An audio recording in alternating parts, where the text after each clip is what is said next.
নমস্কার। কথাকলির আসরে তোমাদের সবাইকে স্বাগত। বিষ্ণু শর্মা রচিত পঞ্চতন্ত্র গল্প সমগ্রে গল্পের পাত্রপাত্রী রাখা হয়েছে পশু ও পাখিদের, কিন্তু তাদের চালচলন, চরিত্র ব্যবহারে বিচিত্র মানুষের চিরকালের স্বভাবধর্মই প্রকাশ পেয়েছে। বস্তুত পশু পাখির আড়ালে লেখক মানুষ, তার সমাজ তথা জগতের একটি পূর্ণাঙ্গ পরিচয় অসাধারণ রচনাকুশলতায় সহজ ভঙ্গিতে ফুটিয়ে তুলেছেন। আজ আমি তোমাদের পাঠ করে শোনাব পঞ্চতন্ত্র গল্প সমগ্র থেকে বক ও কাঁকড়া গল্পটি।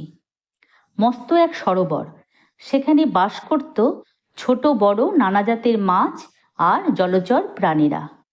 সরোবরের পাড়ি বিশাল বটগাছ, তাতে অনেক দিন থেকে বাসা বেঁধে বাস করছে এক বক। সেই বকের বয়স অনেক, বুড়ো হয়েছে বলে আগের মতো আর শিকার ধরতে পারত না, তাই অনেক দিন তার উপসেই কাটত। খেতে না পাওয়ার কষ্ট কতদিন আর সওয়া যায়, তাই অনেক ভেবে ভেবে খাবার জোটাবার একটা ফিকির বার করল সে।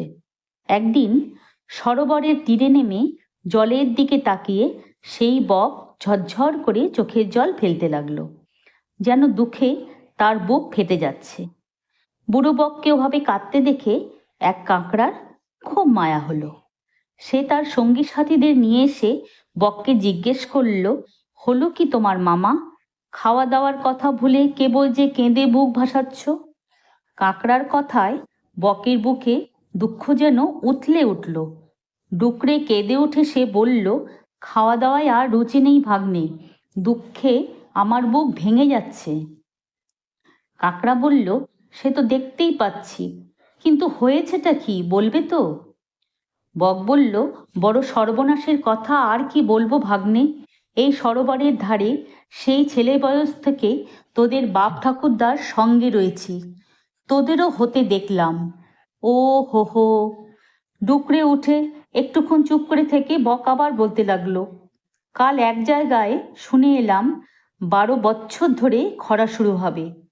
বলো ভাগ্নে, অমন খরা হলে সরোবরে যে এক ফোঁটা জলও আর থাকবে না।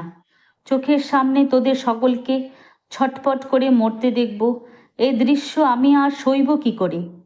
বকের কথা শুনে আঁতকে উঠল কাকড়া, মিনমিন করে বলল, ও তো খুবই সাংঘাতিক খবর মামা। বক বলল, এরই মধ্যে চারপাশের খালবিল, পুকুর, ডোবানালায় খবরটা চাউর হয়ে গেছে। মাছ, কাঁকড়া, ব্যাঙেদের সব আপনজনেরা তাদের সকলকে বেশি জলের জলাশয়ে নিয়ে চলে যাচ্ছে। কুমির, কচ্ছপ, জলহস্তিরা নিজেরাই যাচ্ছে, কিন্তু এই সরোবরের প্রাণীদের নিতে তো কেউই আসছে না। এদের বাঁচাবার ব্যবস্থা যে কি হবে ভেবে পাচ্ছি না। একসঙ্গে সকলে মিলেমিশেছিলাম। ও হো হো। কাকটা নিজেই মুষড়ে পড়ল খবরটা শুনে। সে বককে আর কি সান্ত্বনা দেবে, তাই সঙ্গী সাথীদের নিয়ে গিয়ে তখনই অন্য জলচরদের খবরটা জানালো। শুনে মাছ, কচ্ছপ, কাঁকড়া দলে দলে এসে বকের কাছে জড়ো হলো। বলতে লাগলো, মামা, আমাদের তাহলে উপায় কি হবে? বক বলল, তোরা সকলে খবরটা পেয়েছিস জেনে আমি এবারে খানিকটা ভরসা পাচ্ছি। শোন, তোদের বাঁচাবার একটা উপায় আমার মাথায় এসেছে, কিন্তু আমি বুড়ো হয়েছি, অতটা কি করে উঠতে পারবো। মাছেরা অমনি বলে উঠল, উপায়টা কি আমাদের বলো মামা। বক বলল, বলছি শোন। খানিক দূরেই একটা সরোবর আছে, অনেক গভীর আর অনেক জল তাতে। 12 বছর খরা হলেও সেই জল শুকোবে না। আমি যদি পিঠে করে বয়ে তোদের সকলকে সেখানে রেখে আসতে পারতাম, তাহলে খরার দিনেও তোরা হেসে খেলে বেঁচে থাকতে পারতিস। আমার বয়স হয়েছে ঠিকই, তবু ঠিক করেছি যতজনকে পারি সেই সরোবরে নিয়ে যাব। সে করতে গিয়ে যদি আমাকে মরতে হয়, সে মরণও হবে আনন্দের। তবু চোখের সামনে তোদের আমি জলের অভাবে মরতে দেব না।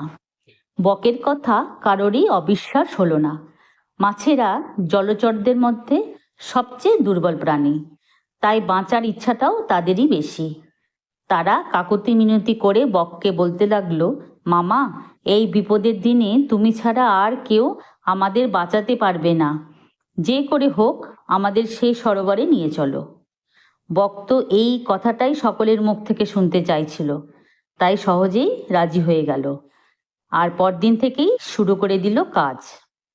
কাজ বলতে অন্য সরোবরে নিয়ে যাবার নাম করে সে মাছেদের পিঠে চাপিয়ে খানিকটা দূরে নিয়ে গিয়ে পাথরে আছড়ে মেরে খেতে লাগলো। তারপর ফিরে এসে নানা মিথ্যা গল্প বানিয়ে সকলকে শোনাতে লাগলো। এভাবেই চলতে লাগলো দিন। বক এখন নিশ্চিন্ত।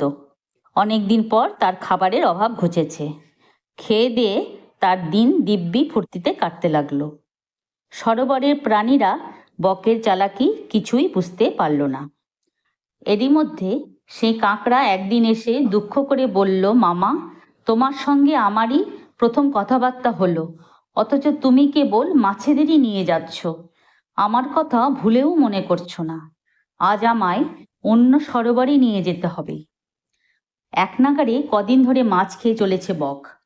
কাঁকড়ার কথা শুনে তাই ভাবল এবারে একটু মুখ বদল করবে। সে কাঁকড়াকে পিঠে চাপিয়ে তখনই রওনা দিল। যেখানে মাছেদের এনে খেত বক, সেই জায়গায় পৌঁছতেই কাঁকড়ার নজরে পড়ল চারপাশে ছড়িয়ে রয়েছে মাছের কাঁটা। সে জানতে চাইল, মামা, সে সরোবরটা আর কত দূরে? বক ভাবল, এ তো জলের প্রাণী, ডাঙায় তাকে আমার আর ভয়টা কি? এই ভেবে বাঁকা হেসে বলল, ওরে বোকা কাঁকড়া, এখনো বুঝতে পারছিস না? সরোবরটা রয়েছে আমার পেটে। মিথ্যে গল্প বলে তোদের সকলকে এখানে নিয়ে আসছি। ও হলো বুড়ো বয়সে প্রাণ ধারণের ব্যবস্থা। এবারে তোর পালা। বকের কথা শুনে কাঁকড়া আঁতকে উঠল, কিন্তু কর্তব্য ঠিক করতে সে দেরি করল না। সঙ্গে সঙ্গে তার শক্ত দাঁড়া দুটো দিয়ে বকের নরম গলা চেপে ধরে তাকে মেরে ফেলল। তারপর দাঁড়ায় চেপে বকের গলাটা ধর থেকে আলাদা করে সেটা নিয়ে আবার ফিরে এলো নিজেদের সরোবরে। তাকে দেখে অন্য জলচররা বলে উঠল, কি হলো, তুমি ফিরে এলে যে? মামা তো এলো না, আমরা যে তার আশায় দাঁড়িয়ে আছি। কাকড়া হেসে বলল, বেটা মিথ্যেবাদী বক, মিথ্যা গল্প ভেদে আমাদের ভয় দেখিয়েছে। এতদিন মাছগুলোকে নিয়ে কাছেই এক পাথরে আছড়ে মেরে খেয়েছে। নেহাত আয়ু ছিল, তাই তার মতলব ধরে ফেলেছি। এই যে দেখো, বকের গলাটা এনেছি, আমাদের আর ভয় নেই। যদি তোমাদের আজকের এই গল্পটি ভালো লেগে থাকে তাহলে একটা লাইক ও আমার এই চ্যানেলটিকে সাবস্ক্রাইব করে দিও, যাতে তোমাদের জন্য আরও অনেক নতুন নতুন গল্প নিয়ে আসতে পারি। ধন্যবাদ।